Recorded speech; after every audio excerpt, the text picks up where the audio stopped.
درود پاک پڑھنے کے بے شمار فضائل و برکات ہیں، بہت ساری احادیث فضائل درود میں ملتی ہیں۔ سرور کائنات علیہ الصلوۃ والسلام فرماتے ہیں بے شک اللہ عز و جل نے ایک فرشتہ میری قبر پر مقرر فرمایا ہے۔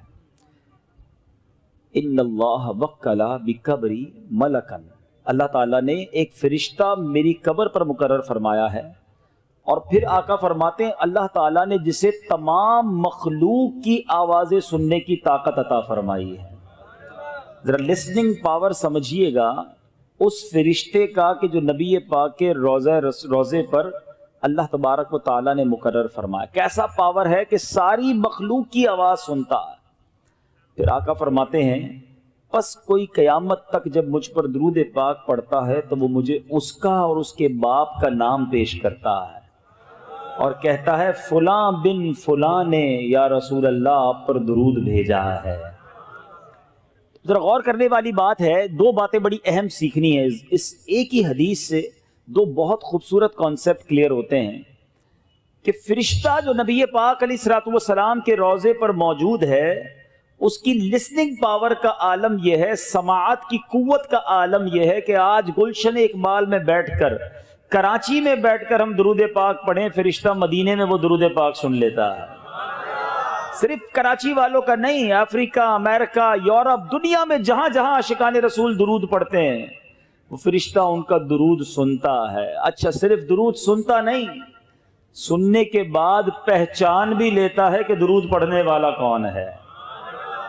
آج کل سائنس نے ترقی کی ہے، ہمارے موبائل فون میں بھی کالر آئی ڈی ہوتی ہے، کال کریں تو پتہ چل جاتا ہے کہ فون کس نے کیا ہے، نام لکھا ہوا آ جاتا ہے، ٹھیک ہے۔ مگر فرشتے کے علم کا عالم دیکھیں، صرف یہ نہیں پہچانتا کس نے درود پڑھا ہے، یہ بھی پہچان لیتا ہے درود پاک پڑھنے کے والد کا نام کیا ہے۔ اب بڑی آسان سی بات ہے، بڑا ایزی کانسیپٹ کلیئر ہو جائے گا۔ دنیا کا دستور ہے کہ جو دربان ہوتا ہے، جو چوکیدار ہوتا ہے، جو پیغام رساں ہوتا ہے، اس سے زیادہ پاورفل جو ہے وہ مالک مکان ہوتا ہے۔ گھر کے باہر جس چوکیدار کو کھڑا کیا جائے یا پیغام لانے کے لیے جس کو رکھا جائے، اس سے زیادہ پاورفل تو گھر والا ہوگا نا۔ تو جو نبی پاک کے روضے پر فرشتہ موجود ہے، اس کی سماعت اور پہچان اور علم کا عالم یہ ہے، تو مصطفیٰ کریم کی سماعت کا عالم کیا ہوگا؟ جو ساری دنیا میں عاشقان رسول جھوم جھوم کر پڑھتے ہیں نا، دور و نزدیک کے سننے والے وہ کان، دور و نزدیک کے سننے والے وہ کان، کان لعلے کرامت پہ لاکھوں سلام۔ تو یہ عقیدہ تو اس حدیث پاک سے بڑا روشن ہمیں مل رہا ہے کہ جب فرشتے کی سماعت کا عالم یہ ہے تو جو فرشتوں کے آقا ہیں صلی اللہ تعالی علیہ وسلم، ان کی سماعت کا عالم کیا ہوگا۔ اور دوسری عشق والی بات، دنیا کا دستور ہے کہ آپ جس سے بڑی محبت کرتے ہوں، جس کی بڑی تعظیم کرتے ہوں، تو کوئی آ کر آپ کو بتائے کہ جناب آپ کا ذکر جو ہے وہاں ہو رہا تھا، جس سے آپ محبت کرتے ہیں، اور کوئی بتائے یار آپ کی بات ان کے پاس ہو رہی تھی، تو آپ کو بڑی خوشی ہوتی ہے کہ واقعی میرا تذکرہ وہاں ہوا۔ ایک ایگزامپل دیتا ہوں، کوئی آپ کو کہے یار آپ کی بات آپ کے پیر صاحب کے پاس ہو رہی تھی، تو کتنی خوشی ہوتی ہے کہ اچھا میرے پیر صاحب کے پاس میرا تذکرہ ہوا، میری بات ہوئی، اچھا بتائیں تو صحیح کیا بات ہوئی، بڑا مزہ آتا ہے۔ بتائیے ایک غلام کے لیے اس سے بڑی سعادت کیا ہے؟ ادھر وہ درود پڑھے، ادھر فرشتہ ہمارا نام بارگاہ رسالت میں پیش کر دے، صرف میرا نہیں میرے والد کا نام بھی پیش کرے، اور ایک بار نہیں، میں جتنی بار درود پاک پڑھوں اتنی بار فرشتہ دربار رسالت میں پیش کرے۔ تو گویا مطلب یہ ہوا کہ بارگاہ رسالت میں حاضری کا ٹکٹ ہے۔ آپ اگر چاہتے ہیں کہ روز میری حاضری لگے، بلکہ ایک دن میں کئی بار حاضری لگے، تو درود پاک اپنا معمول بنا لیجئے۔ سبحان اللہ، خوش نصیب ہیں وہ لوگ جو روزانہ سینکڑوں بار درود پاک پڑھتے ہیں۔ روزانہ ہی نہ جانے کتنی بار بارگاہ رسالت میں تذکرہ ہوتا ہوگا۔ کبھی تو نبی پاک کرم فرمائیں گے، کبھی تو فرشتوں سے فرمائیں گے کہ یہ غلام روز یاد کرتا ہے، چلو آج اس کی بگڑی بنا دیتے ہیں۔ ایک ہی نگاہ کرم کی دیر ہے، یہ میں بتا دوں۔ ہو سکتا ہے یہاں پر بہت سارے پریشان، بیمار، قرضدار، ڈیفیکلٹیز میں مبتلا لوگ بیٹھے ہوں گے یا مجھے بعد میں چینل پر سنیں گے۔ What ever difficulty you have, کوئی بھی پرابلم ہے آپ کے پاس، ہمارے لیے بڑی مشکلیں ہیں۔ ایک بار سرور کائنات علیہ الصلوۃ والسلام کی نگاہ پڑ گئی نا، ہاں سارے کام سنور جانے ہیں. شاعر لکھتے ہیں نا، یاد رکھو اگر اٹھ گئی ایک نظر، یاد رکھو اگر اٹھ گئی ایک نظر، جتنے خالی ہیں سب جام بھر جائیں گے. بریلی کے تاجدار بھی لکھتے ہیں نا، قسمت میں لاکھ پیچ ہوں 100 بل 1000 کچ. لوگ کہتے ہیں یار کوئی مسئلہ ہی حل نہیں ہوتا، جس کام میں ہاتھ ڈالتا ہوں گڑبڑ ہو جاتی ہے، ایک مسئلے سے نکلتا ہوں دوسرے مسئلے میں پھنس جاتا ہوں. پرابلمز ہی پرابلمز ہیں. عاشقوں کے امام، امام اہل سنت مولانا شاہ امام احمد رضا خان کیا پیارا سولوشن دیتے ہیں. فرماتے ہیں قسمت میں لاکھ پیچ ہوں 100 بل 1000 کچ، آقا یہ ساری گتھی ایک تیری سیدھی نظر کی ہے. ایک نظر پڑھنے کی دیر ہے، ساری گتھیاں سلجھ جانی ہے.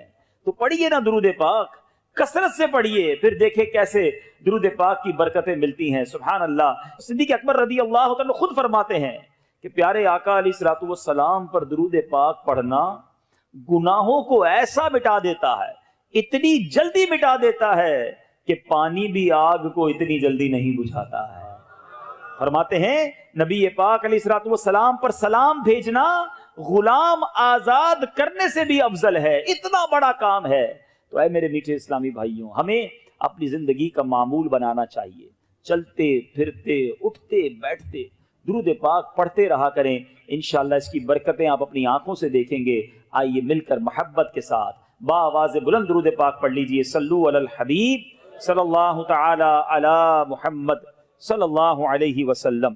میٹھے میٹھے اسلامی بھائیوں، جیسا کہ میں نے ذکر کیا کہ ایک بڑی عظیم مبارک اور جس کو آپ کہیں کہ تاریخ اسلام کی ہسٹوریکل پرسنالٹی حضرت صدیق اکبر رضی اللہ تعالی عنہ ہیں. حضرت ابوبکر صدیق رضی اللہ تعالیٰ عنہ خلیفہ اول بھی ہیں، عاشق اکبر بھی ہیں، یار غار بھی ہیں، یار مزار بھی ہیں. نبی پاک کے ایسے ساتھی ہیں کہ جب بھی ان کے بارے میں ہم جانتے ہیں، پڑھتے ہیں، ہمارا ایمان تازہ ہو جاتا ہے. آپ کا نام شاید بہت سارے یہاں موجود اسلامی بھائیوں کے لیے بھی اور بہت سارے مدنی چینل کے ناظرین کے لیے بھی یہ نئی بات ہوگی کہ اگر میں یہ سوال کر لوں کہ بتائیے آپ کا نام کیا تھا، تو حضرت ابو بکر ان کا نام نہیں ہے. ان کی کنیت اتنی پاپولر، اتنی مشہور ہوئی کہ ساری دنیا انہیں ابو بکر کے نام سے جانتی ہے، مگر ابو بکر جو ہے آپ کی کنیت ہے. نبی پاک علیہ الصلوۃ والسلام کی اس عظیم ساتھی کا نام عبداللہ ہے. عبداللہ آپ کا نام تھا، ابو بکر آپ کی کنیت. سب سے پہلے اسلام لانے والی شخصیت مردوں میں حضرت ابو بکر صدیق رضی اللہ تعالی عنہ ہیں. اور آپ علیہ الصلوۃ والسلام کے جو القابات مشہور ہوئے، عتیق اور صدیق. عتیق کا مطلب ہے آزاد. سبحان اللہ. میں اور آپ ساری زندگی دعا کرتے ہیں اللہم اجرنا من النار، کہیے آمین، کہ اللہ ہمیں جہنم کی آگ سے آزاد فرما دے. صدیق اکبر رضی اللہ تعالیٰ عنہ کی قسمت پر ہماری جانیں قربان کہ آپ کو نبی پاک نے فرمایا انت عتیقم من النار، اے صدیق تو جہنم کی آگ سے آزاد ہو. اس دن سے آپ کا نام عتیق مشہور ہو گیا. ایک اور کیسا واقعہ ہوا، بی بی عائشہ صدیقہ رضی اللہ تعالی عنہا فرماتی ہیں ایک دن میں اپنے گھر میں تھی کہ نبی پاک علیہ الصلوۃ والسلام اور صحابہ کرام ہمارے گھر تشریف لائے. میرے اور ان کے درمیان چارپائی رکھی ہوئی تھی.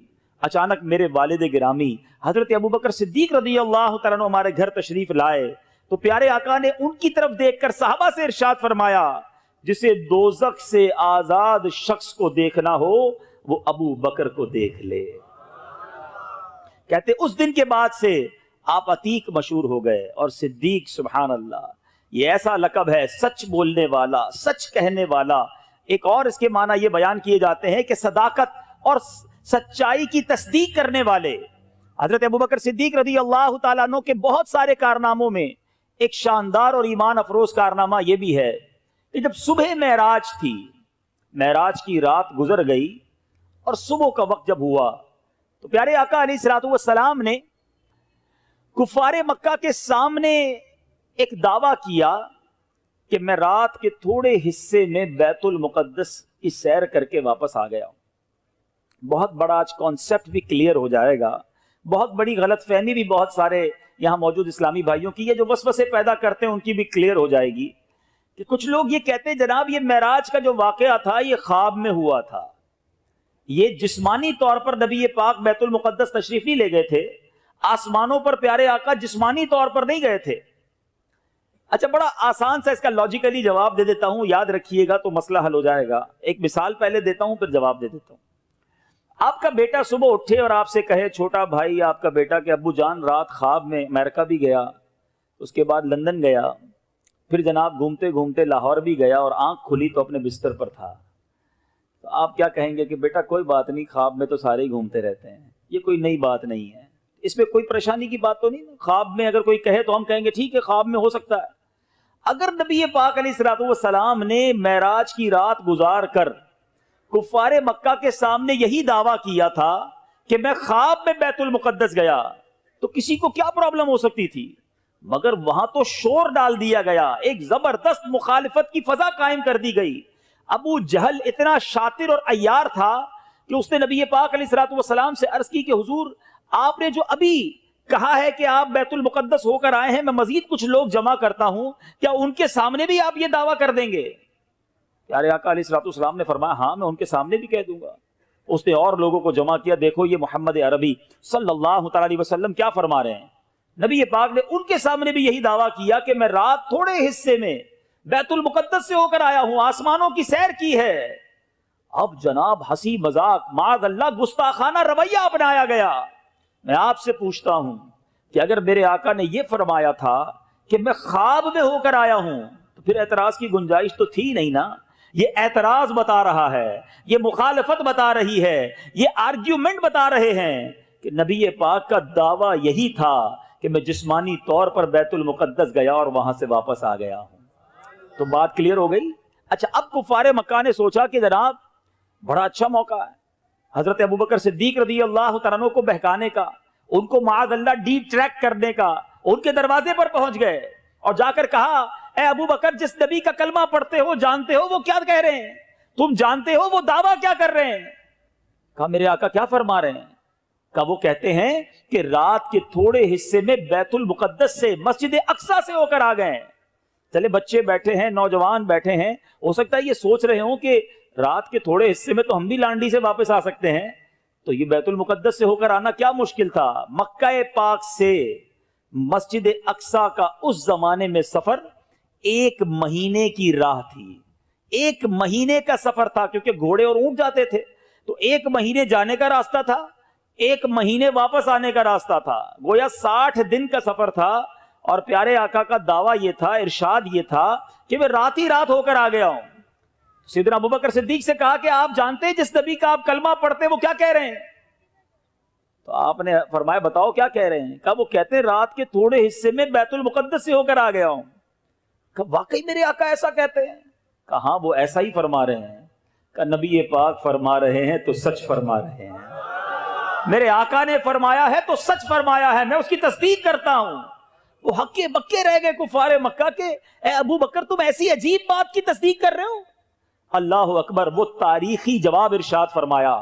آپ فرماتے ہیں میں تو اس سے بھی بڑی بڑی باتوں کی تصدیق کرتا ہوں، میرے آقا مجھے آسمانوں کی خبریں دیتے ہیں۔ نبی پاک فرماتے ہیں کہ آسمان سے جبریل امین آئے ہیں، قرآن پاک کی آیتیں لے کر آئے ہیں۔ ارے جب میں جبریل کے آنے پر یقین رکھتا ہوں، قرآن کے نزول پر یقین رکھتا ہوں، یہ تو اس سے چھوٹی خبر ہے، میرے آقا جو فرماتے ہیں میں اس پر یقین رکھتا ہوں۔ اللہ اکبر۔ میرے میٹھے اسلامی بھائیوں، بڑی باریک سی بات کہہ کر آگے نکل جاؤں گا۔ حضرت ابوبکر صدیق رضی اللہ تعالیٰ عنہ کا ایٹیٹیوڈ کیا تھا؟ نبی پاک کا فرمان سنا، لبیک کہا، آقا کی شان سنی، دل میں مسرت آ گئی۔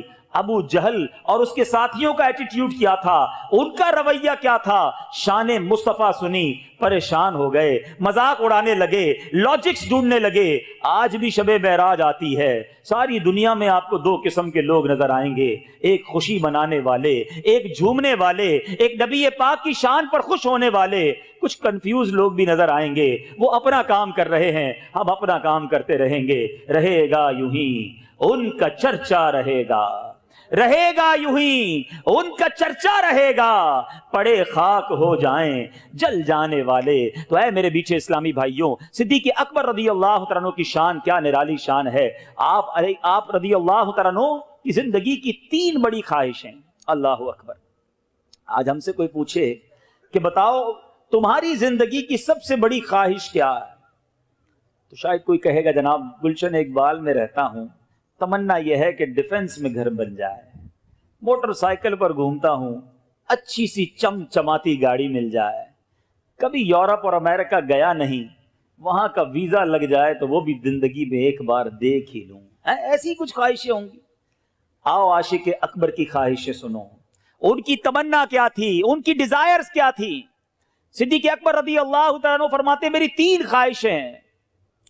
آپ فرماتے پہلی تمنا النظر الیک، دوسری تمنا وانفاق مالی علیک، تیسری تمنا والجلوس بین یدیک۔ کہتے پہلی تمنا یہ ہے کہ پیارے آقا کا دیدار ہی کرتا رہوں، دوسری تمنا یہ ہے اپنا مال اپنے آقا کی بارگاہ میں خرچ کرتا رہوں، اور تیسری تمنا یہ ہے کہ نبی پاک کے قدموں ہی میں حاضر رہوں، ان کی صحبت میں ہی وقت گزرتا رہے۔ یعنی غور کیجئے ان تمام خواہشات کا محور کیا تھا، مرکز کیا تھا۔ میں اور آپ شعر پڑھتے اور سنتے ہیں، صدیق اکبر کی زندگی گویا اس شعر کا مصداق دی کہ میرے تو آپ ہی سب کچھ ہیں رحمت عالم، میرے تو آپ ہی سب کچھ ہے رحمت عالم، میں جی رہا ہوں زمانے میں آپ ہی کے لیے، آقا تمہاری یاد کو کیسے نہ زندگی سمجھوں، یہی تو ایک سہارا ہے زندگی کے لیے۔ آپ کی زندگی کا مقصد ہی ایک تھا۔ اور دیکھو پھر اللہ نے اپنے اس نیک بندے کی خواہشیں پوری کیسے فرمائیں۔ النظر الیک، آپ کو دیکھتا رہوں، یہ پہلی خواہش۔ ساری زندگی تو دیدار کرتے ہی رہے، مگر جو غار ثور میں دیدار ملا، ذرا سوچو تو صحیح، نبی پاک گود میں آرام فرما ہے۔ علماء بڑی پیاری بات لکھتے ہیں، فرماتے ہیں جو عبادت صدیق اکبر نے غار ثور میں اس وقت کی کہ جب جمال یار ان کی زانوں پر تھا، ان کی گود میں تھا، کائنات میں کوئی اور ایسی عبادت اس وقت نہیں کر رہا تھا۔ ون اینڈ اونلی حضرت ابو بکر صدیق نے ایسا دیدار کیا جو کسی اور نے نہیں کیا۔ اور کبھی غور تو کرو، جب کوئی گود میں ہو تو کیسے رخسار دیکھے ہوں گے، کیسے ہونٹ دیکھے ہوں گے، کیسے پلکیں دیکھی ہوں گی، ارے دیدار بھی کیا تو کیسا کیا۔ دوسری تمنا وانفاق مالی علیک، یا رسول اللہ میں آپ کی ذات پر اپنا مال خرچ کرتا رہوں۔ کیسا خرچ کیا کہ ایک بار نہیں، ایک سے زائد بار صدیق اکبر رضی اللہ تعالیٰ عنہ نے اپنا سب کچھ نبی پاک کے قدموں پر قربان کر دیا۔ اور پھر والجلوس بین یدیک، تیسری تمنا کیا تھی کہ آقا کے پاس حاضر رہوں۔ ارے ساری زندگی تو حاضر رہے۔ شاید بہت سو کو یہ نہیں پتا کہ صدیق اکبر رضی اللہ تعالیٰ عنہ نبی پاک کا ساتھ کب سے ہے۔ جب آقا کی عمر مبارک 20 سال تھی، اعلان نبوت تو نبی پاک نے 40 سال کی عمر میں کیا نا۔ پیارے آقا علیہ الصلوۃ والسلام کی عمر مبارک جب 20 سال تھی، اس وقت صدیق اکبر رضی اللہ عنہ کی عمر 18 سال تھی۔ 2-2.5 سال کا عمر میں فرق ہے۔ اس وقت سے نبی پاک کے دوست ہیں، اس وقت سے پیارے آقا کے ساتھ ہیں۔ اور میرے میٹھے اسلامی بھائیوں، زندگی میں تو ساتھ رہے، آج سنہری جالیوں میں بھی آقا کے ساتھ ہیں۔ ساری کائنات میں جب کوئی عاشق رسول روضہ رسول پر جاتا ہے، جہاں نبی پاک کی بارگاہ میں سلام پیش کرتا ہے، وہاں صدیق اکبر رضی اللہ تعالیٰ عنہ، حضرت عمر فاروق رضی اللہ تعالیٰ عنہ کی بارگاہ میں بھی سلام پیش کرتا ہے۔ کیا مرتبہ پایا۔ اب دیکھو اپنے دوست کو ساتھ بھی رکھا، اور قیامت کے دن منظر کیسا ہوگا۔ ایک بار نبی پاک علیہ الصلوۃ والسلام سیدھے ہاتھ میں حضرت ابو بکر صدیق ہیں، بائیں ہاتھ میں حضرت عمر فاروق ہیں، ان کا ہاتھ پکڑ کر آئے اور صحابہ کرام کے سامنے آ کر فرماتے ہیں دیکھ لو جس طرح آج ہم آئے ہیں، محشر کے دن بھی اسی طرح آئیں گے۔ اے میرے بیچے اسلامی بھائیوں، باتیں تو بہت ساری ہیں۔ حضرت صدیق اکبر رضی اللہ عنہ کی شان ہم بیان کرتے چلے جائیں، ساری رات گزر جائے گی، آپ کے فضائل کا احاطہ نہیں ہو سکتا۔ مگر ہمیں ان کی سیرت سے کیا سیکھنا ہے؟ پہلی بات جو سیکھنے کو ملتی ہے کہ نبی پاک علیہ الصلوۃ والسلام کی ذات ان کے لیے سب سے بڑھ کر ذات تھی۔ پیارے آقا علیہ الصلوۃ والسلام سے بڑھ کر ان کے لیے کوئی اور ذات نہ تھی، اپنا سب کچھ نبی پاک کی ذات پر قربان فرماتے۔ اب میں اور آپ دیکھیں کہ ہم پیارے آقا علیہ الصلوۃ والسلام سے کتنی محبت کرتے ہیں۔ نعرہ تو بہت خوبصورت ہے، غلامی رسول میں موت بھی قبول ہے، بہت پیارا نعرہ ہے، لیکن کیا یہ صرف نعرہ ہے یا پریکٹیکل بھی ہے؟ صدیق اکبر نے تو جان بھی لٹائی نا. میں بات اگر غار ثور کی کروں گا تو بہت طویل ہو جائے گی. انگوٹھے پر سانپ نے ڈس ہی لیا تھا نا, موت قبول کر لی تھی نا غلامی رسول میں, ہیں مال بھی قربان کیا نا غزوہ تبوک کے موقع پر, انہوں نے تو ہر چیز قربان کی. آج جو یہ نعرہ لگا رہے ہیں کہ غلامی رسول میں موت بھی قبول ہے, انہیں نماز قبول کیوں نہیں ہے؟ انہیں نبی پاک علیہ الصلوۃ والسلام کی سنتیں قبول کیوں نہیں ہیں؟ انہیں پیارے آقا علیہ الصلوۃ والسلام کی سیرت کے جو طریقہ کار ہے, سنتوں پر عمل ہے, وہ قبول کیوں نہیں ہے؟ یہ کیسی غلامی ہے کہ نعرہ تو وہ لگاتے ہیں, عمل کچھ اور کرتے ہیں. سوچنے والی بات ہے. اور آج میں ایک اور اہم پہلو کی طرف توجہ دلانا چاہتا ہوں, کیونکہ یہاں تاجر اسلامی بھائی جمع ہیں. ہم صبح سے شام تک اپنے روزگار, اپنے کاروبار, اپنی نوکری, اپنے دیگر معاملات میں مصروف رہتے ہیں. آؤ میں صدیق اکبر رضی اللہ تعالیٰ کی سیرت کا ایک اور پہلو آپ کو بتاؤں. ایک بار آپ کا غلام آپ کے لیے دودھ کا پیالہ لایا. آپ نے وہ دودھ جب پی لیا تو غلام کہتا ہے, حضور آپ جب بھی میں کوئی چیز لاتا تھا آپ ہمیشہ ایک کوسچن کرتے تھے, ایک سوال فرماتے کہ بتاؤ یہ کدھر سے لائے ہو. آج آپ نے پوچھا نہیں کہ کدھر سے لائے ہو. آپ چونک گئے. آپ نے فرمایا بتاؤ کیسے لائے ہو. کہ حضور میں نے زمانہ جاہلیت میں جب ایمان نہیں لائے تھے, اس سے پہلے میں نے ایک مریض پر منتر پھونکا تھا, اس منتر سے اس کا کام بن گیا تھا. آج اس کی مزدوری میں مجھے اس نے یہ دودھ دیا تھا اور وہ میں نے آپ کو پیش کر دیا. اللہ اکبر. حضرت ابوبکر صدیق نے جب یہ سنا نا, آپ بڑے پریشان ہو گئے. آپ نے اپنے منہ میں انگلیاں ڈالی, قے کی, الٹی کی, کسی طرح بھی یہ دودھ میرے جسم سے نکل جائے. جب بہت زیادہ قے کر لی, اس کے بعد اللہ کی بارگاہ میں عرض کی, مولا جو میرے ہاتھ میں تھا میں کر سکتا تھا میں نے کر دیا, اس غلط جو دودھ میرے اندر چلا گیا اس کو نکال دیا. اب میری رگوں میں جو باقی بچ گیا ہے مولا وہ تو معاف فرما دے. اے میرے پیچھے اسلامی بھائیوں, اس واقعے سے کیا سیکھنے کو ملا کہ صحابہ کرام, ہمارے اسلاف حلال روزی کے بارے میں کتنے کانشیس تھے, کتنے محتاط تھے, کتنی انہیں فکر تھی کہ ایک ایک لقمہ, ایک ایک گھونٹ جو میرے جسم میں جائے وہ حلال کا جائے. مگر آج سوچنا یہ ہے, اے کاروبار کرنے والوں, اے نوکری کرنے والوں, اے رزق کمانے والوں, سوچئے کہ آج آمدنی آتے وقت, پیسہ کماتے وقت ہم میں سے کس کس کا یہ ذہن ہوتا ہے کہ یار یہ حلال ہے بھی کہ نہیں, یہ جو میں کمانے جا رہا ہوں یہ اللہ کو راضی کر کے کما رہا ہوں یا اسے ناراض کر کے کما رہا ہوں.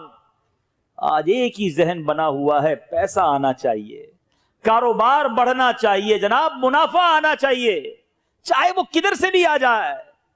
میرے بیچ اسلامی بھائیوں, ہم سارے مسلمان ہیں اور اسلام ہمیں اس بارے میں شاندار رہنمائی دیتا ہے.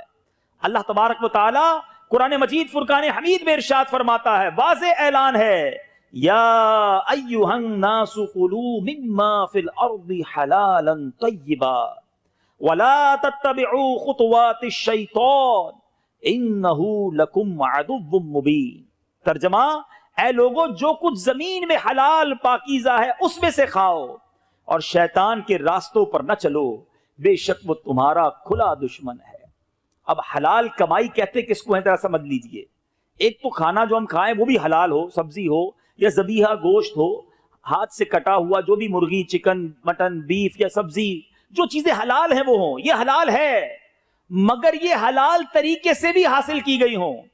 کوئی جناب سبزی رشوت میں لے آئے, کوئی کسی سے چوری کر کے حلال گوشت لے آئے, یعنی خوراک ہو بھی حلال اور حاصل کرنے کا ذریعہ بھی حلال ہو, یہ بہت ضروری ہے. اور میرے بیچ اسلامی بھائیوں, ہمارے اسلام میں اس کی شاندار فضائل بیان ہوئے. اللہ اکبر. ایک بار حضرت سعد بن ابی وقاص رضی اللہ تعالیٰ عنہ, کتنے بڑے صحابی ہیں, نبی پاک سے عرض کی, حضور دعا فرمائے میں مستجاب الدعوات بن جاؤں. مستجاب الدعوات کس کو کہتے ہیں؟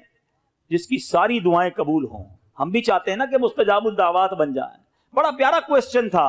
اچھا, پیارے آقا علیہ الصلوۃ والسلام نے اس کا کوئی بہت لمبا چوڑا جواب نہیں دیا کہ اے سعد اتنے روزے رکھو, اتنے سجدے کرو, اتنی تلاوت قرآن کرو, اتنے مجاہدات کرو, پھر تمہاری دعائیں قبول ہوں گی. پیارے آقا نے ایک جملے میں جواب عطا فرما دیا. فرمایا, اے سعد اپنی غذا پاکیزہ کر لو, تم مستجاب الدعوات بن جاؤ گے. یعنی غذا پاکیزہ ہو تو دعائیں قبول ہوتی ہیں, انسان کے درجے بلند ہوتے ہیں. مگر آج ہم یہ شکوہ کرتے تو نظر آتے ہیں کہ میری دعائیں قبول نہیں ہوتی، میرے گھر سے پریشانیاں دور نہیں ہوتی، بیماریاں ڈیرا ڈالے بیٹھی ہیں، ارے جناب پیسہ بہت ہے سکون نہیں ہے۔ مگر کبھی سوچا کہ میں پیسہ کما کیسے رہا ہوں؟ میں نے کہاں چیک کروایا، کدھر میں نے غور کیا کہ یہ سب حلال ہے کہ نہیں؟ کہیں سے میرے پیسوں کے اندر، میری آمدنی، میرے بزنس، میری جاب کے اندر حرام تو نہیں آ رہا؟ اے میرے بیچ اسلامی بھائیوں، بعض اوقات ہمارا سارا کام حرام نہیں ہوتا، مگر ایک غلطی، ایک مسٹیک، ایک غلط انداز ہماری روزی کو حرام کر رہا ہوتا ہے۔ مثال کے طور پر آپ ایک بڑا سا پیالہ لے لیں، برتن بڑا سا لے لیں اور اس پر دودھ اس کے اندر بھر لیں اور اس کے اندر 2 قطرے گندگی کے ڈال دیں، تو اب آپ اس دودھ کو پیئیں گے؟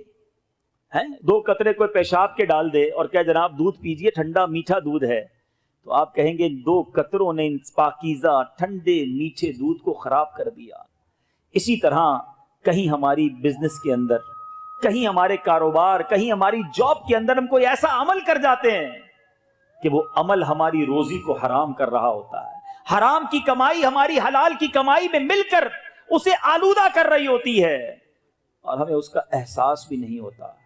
ایک بار نبی پاک علیہ الصلوۃ والسلام نے ارشاد فرمایا، اس ذات پاک کی قسم جس کے دستے قدرت میں میری جان ہے، آدمی اپنے پیٹ میں حرام کا لقمہ ڈالتا ہے تو 40 دن تک اس کا کوئی عمل قبول نہیں ہوتا۔ جس بندے کا گوشت سود اور حرام گوری سے اگا ہے اس کے لیے آگ زیادہ بہتر ہے۔ اب سوچئے، نہ عمل قبول ہے نہ دعائیں قبول ہیں، مگر آج یہ کانسیپٹ ہی لگتا ہے ختم ہوتا جا رہا ہے۔ سود کا کام کرنے کے لیے لوگ تیار ہیں کہ جناب قسطوں پہ فلاں چیز لے لیتے ہیں، فلاں کو پیسے دیتے ہیں، اس سے نفع لے لیتے ہیں، ارے یہ ڈیل کروں گا تو اتنے پیسے مل جائیں گے، تھوڑا بہت جھوٹ تو چلتا ہے۔ ارے جناب ہماری مارکیٹ کا ٹرینڈ ہے، اگر میں ایمانداری سے کام کروں گا تو دوسرے لوگ کاروبار لے جائیں گے، اگر میں نے میڈ ان فلاں کہہ کے اسٹیمپ لگا دی تو اس میں کیا قباحت ہے، ساری مارکیٹ یہ کر رہی ہے۔ ارے جناب اگر کاروبار کرنا ہے تو کچھ نہ کچھ تو کرنا ہوگا۔ اگر یہ ہمارا ذہن بن چکا ہے تو بتائیے ہماری عبادتوں کا کیا ہوگا؟ حرام روزی کما کر ہم کیسے رب کو منہ دکھائیں گے؟ اچھا شیطان بڑا مردود ہے نا، جو لوگ حرام کماتے ہیں نا ان کو پتا ہوتا ہے کہ ہم گڑبڑ کر رہے ہیں، ہم جھوٹ بول رہے ہیں یا ہم ملاوٹ کر رہے ہیں یا سود کا کام کر رہے ہیں۔ اچھا اب شیطان تھپکی کیسے دیتا ہے؟ شیطان کہتا ہے یار ٹھیک ہے تم گڑبڑ کرتے ہو لیکن ساتھ ساتھ مسجد کو چندہ بھی تو دیتے ہو نا، ہر سال عمرہ بھی کر لیتے ہو، کسی غریب کی شادی بھی کروا دیتے ہو، تو لیول ہو جاتا ہے، تھوڑا بہت گڑبڑ کرتے ہو تھوڑا بہت لیول ہو جاتا ہے۔ اب شیطان اس طرح تھپکی دے کر ہمیں سمجھاتا ہے۔ اب اس کو میں ایک ایگزامپل کے ذریعے سمجھاتا ہوں۔ آپ کسی بادشاہ کے پاس یا کسی بہت بڑی شخصیت کے پاس جائیں اور اس کو بڑی اچھی پیکنگ کے ساتھ، بڑے ریپنگ کر کے ایک بڑی اچھی شیشی دے کر آئیں پیکنگ کے ساتھ۔ بادشاہ سلامت جب اس کو کھولے، بڑی خوبصورت بوٹل ہو، بڑی اچھی پیکنگ ہو، اور جب وہ کھولے تو اس کے اندر گندگی بھری ہوئی ہو، تو آپ کی وہ پیکنگ اور آپ کی وہ بوٹل اس کو پسند آئے گی یا اس سے وہ ناراض ہوگا؟ ہم سمجھتے ہیں کہ حرام کا مال کما کر صدقہ کریں گے تو رب قبول فرمائے گا۔ یاد رکھو اللہ پاک ہے اور پاک طیب مال ہی قبول فرماتا ہے، اس کو میرے اور آپ کے صدقے کی ضرورت نہیں ہے۔ آپ بے شک تھوڑا کمائیں، تھوڑا صدقہ کریں، مگر حلال کمائیں اور حلال صدقہ کریں۔ جو لوگ یہ سوچتے ہیں کہ جناب ان حرام کے پیسے کما کر میں حج کر کے، عمرہ کر کے، مسجد بنا کر اللہ کو راضی کر لوں گا، وہ دھوکہ دے رہے ہیں اپنے آپ کو۔ اے میرے بیچ اسلامی بھائیوں، خدا را اللہ پر بھروسہ کیجئے۔ ایک بار حضرت موسیٰ علیہ نبینا علیہ الصلوۃ والسلام نے ایک شخص کو دیکھا جو زاروں کتار رو رہا تھا، ہاتھ اٹھے تھے اور رو رہا تھا، یا اللہ پکار رہا تھا۔ حضرت موسیٰ علیہ الصلوۃ والسلام نے اللہ کی بارگاہ میں عرض کی، مولا تیرا بندہ رو رہا ہے، التجا کر رہا ہے، اس کی دعا تو کیوں قبول نہیں فرما رہا؟ اللہ نے فرمایا، اے موسیٰ یہ اتنا روئے کہ روتے روتے مر جائے، اتنے ہاتھ اٹھائے کہ اس کے ہاتھ آسمان کو چھو جائیں۔ اے موسیٰ میں نے اس کی دعا قبول نہیں کرنی۔ عرض کی مولا کیا وجہ ہے؟ ارشاد فرمایا، اے موسیٰ بات یہ ہے کہ جو یہ کماتا ہے وہ حرام ہے، جو کھاتا ہے حرام ہے، جو پہنتا ہے وہ حرام ہے۔ اب بتائیے بیچے اسلامی بھائیوں، لوگ کہتے ہیں میں کعبے کے سامنے گیا دعا کر کے آیا، میں نے فلاں پیر صاحب سے دعا کروائی, میں نے فلاں جگہ جا کر دعا کی, میرا مسئلہ ہی حل نہیں ہو رہا, میری پرابلم ہی سالو نہیں ہو رہی, میں قرآن پڑھتا ہوں مجھے روحانیت نہیں ملتی, میں درود پڑھتا ہوں مجھے چاشنی نہیں ملتی, میں نماز پڑھتا ہوں میرا نماز میں دل نہیں لگتا. اللہ کے بندو چیک تو کرو کہ کہیں میں حرام تو نہیں کھا رہا. لوگوں کے بارے میں سوچنا چھوڑ دیجئے کہ جناب جھوٹ نہیں بولوں گا تو کاروبار کیسے چلے گا, اس کا مطلب تو رب پر بھروسہ ہی نہ رہا نا. ایک جملہ بچپن سے کہتے آ رہے ہیں, دانے دانے پہ لکھا ہے کھانے والے کا نام, لیکن کیا صرف زبان سے کہیں گے, دل سے اطمینان نہیں؟ روزی دینے والا کون ہے بتائیے نا, کون ہے روزی دینے والا؟ ذرا زور سے کہیے, روزی دینے والا کون ہے؟ برکت دینے والا کون ہے؟ جب دینے والا رب ہے میں اسی کو ناراض کر رہا ہوں. اصل میں پتہ ہے حرام کی طرف بندہ کیوں جاتا ہے؟ اس کی بڑی وجہ کیا ہے؟ انسان حرام کی طرف اس لیے جاتا ہے کہ اس پر رب کا جو بھروسہ ہے نا وہ کمزور ہو جاتا ہے, توکل ختم ہو جاتا ہے. وہ سمجھتا ہے اگر میں ایسا نہیں کروں گا تو روزی نہیں ملے گی, اگر میں جھوٹ نہیں بولوں گا تو کاروبار نہیں چلے گا, میں ملاوٹ نہیں کروں گا تو آگے نہیں بڑھ سکتا, ساری زندگی چھوٹے گھر میں ہی رہوں گا. اگر بنگلہ بنانا ہے, اگر گاڑی لینی ہے, اگر آگے بڑھنا ہے تو جناب غلط کام کرنا ہی پڑے گا. یہ وہ غلطی ہے, یہ وہ مسٹیک ہے جو ہم کر رہے ہیں میٹھے اسلامی بھائیوں. آج میں آپ کو قرآن و حدیث کے ذریعے کچھ چیزیں سمجھانے آیا ہوں. اللہ کے واسطے میری بات غور سے سن لیجئے, یہ وہ مسٹیک ہے جو ہم کر رہے ہیں. اللہ تعالیٰ نے قرآن میں وعدہ کیا ہے کہ وہ روزی عطا فرمائے گا, اس کا وعدہ ہے ہم سب سے روزی کا. یاد رکھیے, ہم جس طرح موت تلاش کر کے ملتی ہے نا, اس طرح رزق بھی مجھے اور آپ کو تلاش کر کے ملے گا. ایک دانہ بھی کم نہیں ملے گا. میں صبر کروں, جو میرے نصیب میں ہے وہ مجھے مل کر رہے گا. ایک بار مولا علی کرم اللہ تعالی وجہ الکریم نماز پڑھنے مسجد میں تشریف لے گئے. سمجھیے بات کو, جو لوگ کہتے ہیں نا جناب 2 نمبر کا کام کروں گا تو پیسے زیادہ ملیں گے, مولا علی نماز پڑھنے مسجد میں گئے, ایک شخص کو اپنا لباس رکھوا کر گئے کہ یہ رکھو میں نماز پڑھ کے آتا ہوں. آپ جب نماز پڑھ کے آئے تو بندہ غائب, آپ کا لباس لے کر چوری کر گیا. آپ کو بڑا افسوس ہوا. تھوڑا آگے گئے تو وہی لباس ایک دکان پر لگا ہوا تھا. آپ نے فرمایا کہ یہ تمہارے پاس کہاں سے آیا؟ کہا ابھی ایک بندہ آیا اور 2 درہم کا بیچ کر گیا ہے. آپ نے بڑے افسوس کا اظہار کیا اور فرمایا اللہ تعالیٰ نے یہ 2 درہم اس بندے کے لیے حلال کے رکھے تھے. جب میں نماز کے لیے گیا تھا میں نے دل میں تمنا کی تھی کہ 2 درہم تحفے میں پیش کروں گا, مگر اس بندے نے جلدی کی, چوری کر کے وہی 2 درہم حرام کے کما لیے. اے سود کا کام کرنے والو, اے جھوٹ بول کر کاروبار کرنے والو, اے ملاوٹ کا کاروبار کرنے والو, اے دھوکہ دے کر پیسے کمانے والو, صبر کرو. جو تمہارے نصیب میں ہے وہ حلال ذریعے سے تمہیں ملنا ہے. اللہ کو ناراض کر کے نہ کمانا, یہ حرام بربادی لائے گا, بیماریاں ساتھ لائے گا, پریشانیاں ساتھ لائے گا.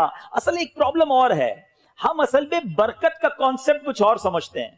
ہم سمجھتے ہیں یار برکت اس کے پاس ہے جس کے پاس پیسہ زیادہ ہے, جو زیادہ امیر ہے, بڑے نوکر چاکر ہیں, بڑی گاڑیاں ہیں, وہ برکت والا. یہ بڑی غلطی ہے ہماری. ایک جملہ یاد کر لیجئے, برکت جو ہے نا وہ کوانٹٹی میں نہیں ہے, برکت کوالٹی میں ہے. برکت تعداد میں نہیں ہے, برکت معیار میں ہے. اب کسی کے پاس کروڑوں روپے ہیں, بڑی گاڑیاں ہیں, مگر حرام کے ہیں, نہ رات سکون سے نیند آتی ہے, نہ بچے فرما بردار ہیں, روز گھر میں لڑائی جھگڑے ہیں اور طرح طرح کی بیماریاں ہیں. بتاؤ کیا یہ برکت ہے؟ تھوڑے پیسے ہوں, حلال کے ہوں, سکون کی نیند آتی ہو, گھر میں کوئی پریشانی نہ ہو, بچے سارے نمازی فرما بردار ہوں, مجھے بتائیے برکت میں کون ہے؟ معیار زندگی برکت ہے.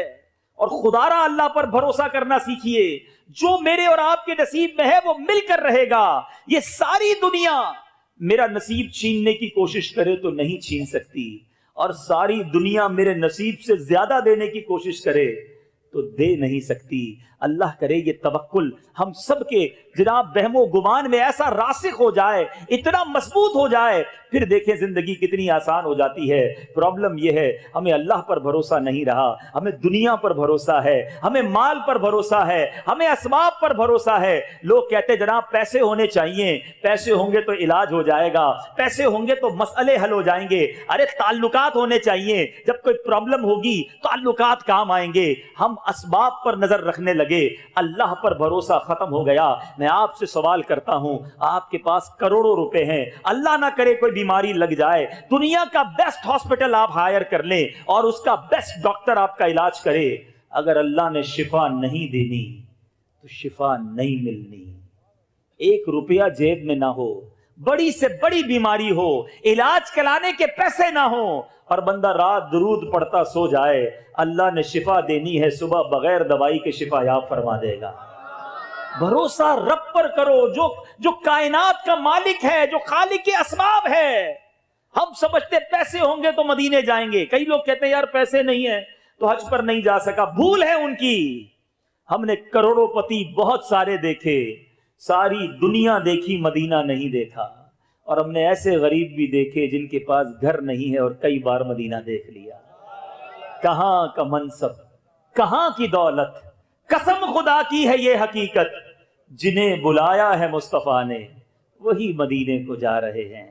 تو اے میرے میٹھے اسلامی بھائیوں، اسباب پر نہیں، خالق کی اسباب پر بھروسہ ہونا چاہیے۔ ایک بار ایک شخص بارگاہ رسالت میں حاضر ہوا، عرض کی حضور میرے ساتھ اونٹ ہے، میں اس کو باندھوں یا اللہ پر بھروسہ کروں؟ آقا علیہ الصلوۃ والسلام نے فرمایا باندھ لو، مگر بھروسہ رب پر ہی کرنا ہے۔ ہم سمجھتے ہیں میں نے تالا لگایا تو دکان سیف رہے گی، دکان کھولی تو کاروبار ہوگا، نہیں، دکان کھولنا سبب تھا، رزق دینے والی ذات رب کی ذات ہے، دکان پر تالا لگانا سبب ہے، حفاظت کرنے والی ذات رب کائنات کی ذات ہے۔ اپنے رب پر بھروسہ کرنا سیکھ جاؤ، آپ کی مشکلیں حل ہو جائیں گی۔ اے میرے میٹھے اسلامی بھائیوں، ایک بار ایک مبلغ دعوت اسلامی جرمنی اٹلی کے دورے پہ تھے، اسی طرح بیان ہو رہا تھا رزق حلال پر۔ ایک نوجوان ملا، آج بہت سارے لوگوں کے ذہنوں میں یہ سوال آ رہا ہوگا، یار بات تو یہ ٹھیک کر رہے ہیں، سود کا کام نہیں کرنا چاہیے، حرام نہیں کمانا چاہیے، دھوکہ نہیں دینا چاہیے، مگر مسئلہ یہ ہے کہ ایسا کروں گا، یہ غلط کام چھوڑ دوں گا تو بزنس کا کیا ہوگا، بچوں کا کیا ہوگا، فیملی کا کیا ہوگا، یہ بنا بنایا سارا بزنس کولیپس ہو جائے گا۔ ایسے ہی ایک نوجوان نے مبلغ دعوت اسلامی سے کہا کہ حضرت ابھی جو آپ نے بیان کیا ہے بات تو بہت اچھی کی ہے، مگر میں اٹلی میں رہتا ہوں، ہمارے یہاں اسٹور پر شراب بکتی ہے، اگر شراب نہ بیچیں تو گاہک نہیں آتے، اگر میں نے شراب بیچنا چھوڑ دی تو میرے گھر کا کیا ہوگا، میری فیملی کا کیا ہوگا، میں کیسے کماؤں گا؟ اس مبلغ دعوت اسلامی نے اس نوجوان سے ایک سوال کیا تھا، آج میں آپ سب سے وہی سوال دہرانے آیا ہوں۔ اس مبلغ نے کیا کہا کہ ایک بات بتاؤ، روزی دینے والا کون ہے؟ جواب دیجئے، روزی دینے والا کون ہے؟ اس مبلغ نے اس نوجوان سے کہا تم اللہ کو ناراض کر رہے ہو، حرام کما رہے ہو، تمہیں روزی مل رہی ہے، تم حرام چھوڑ دو گے، حلال کی طرف آؤ گے، کیا اللہ روزی دینا بند کر دے گا؟ تم رب کو ناراض کر رہے ہو، تمہیں مل رہا ہے، جب تم رب کو راضی کرنے کی طرف جاؤ گے تم یہ کیسے سوچ سکتے ہو کہ اللہ دروازہ بند کر دے گا؟ اب یقین کریں وہ نوجوان زاروں کتار رونے لگا، کہتا ہے آج وعدہ کرتا ہوں آج کے بعد شراب نہیں بیچوں گا۔ 1-1.5 سال بعد اسی مبلغ دعوت اسلامی کا پھر جانا ہوا، وہی نوجوان پھر ملا بڑا خوش، کہتا ہے حضرت وہ دن ہے آج کا دن ہے، شراب بیچنے سے توبہ کی، اللہ نے کاروبار میں اور برکت عطا فرما دی، آج بڑی خوش زندگی گزار رہا ہوں، فقط حلال کماتا ہوں اور خوشحال ہو گیا ہوں۔ اصل پرابلم یہی ہے، ہم حرام چھوڑتے وقت بھی رب پہ بھروسہ نہیں کر رہے ہوتے۔ یار حرام چھوڑ دوں گا تو کیا بنے گا؟ جس رب کے لیے تم حرام چھوڑنے کی نیت کر رہے ہو وہ رب تمہیں غیب کے خزانوں سے عطا فرمائے گا، وہ تمہاری مشکل کو بہت اچھے انداز سے حل فرما دے گا۔ اے میرے میٹھے اسلامی بھائیوں، اور یہ میں نہیں کہہ رہا، اللہ تبارک و تعالی نے خود قرآن مجید میں وعدہ فرمایا ہے۔ میں قرآن پاک کی وہ آیت پیش کرنے جا رہا ہوں جو بہت سارے کانسیپٹس کو کلیئر بھی کرے گی، ہماری پریشانیاں بھی انشاءاللہ دور ہوں گی۔ بعض اوقات ہم سمجھتے ہیں کہ یار بات تو ٹھیک ہے لیکن اتنا سارا قرضہ ہو گیا ہے،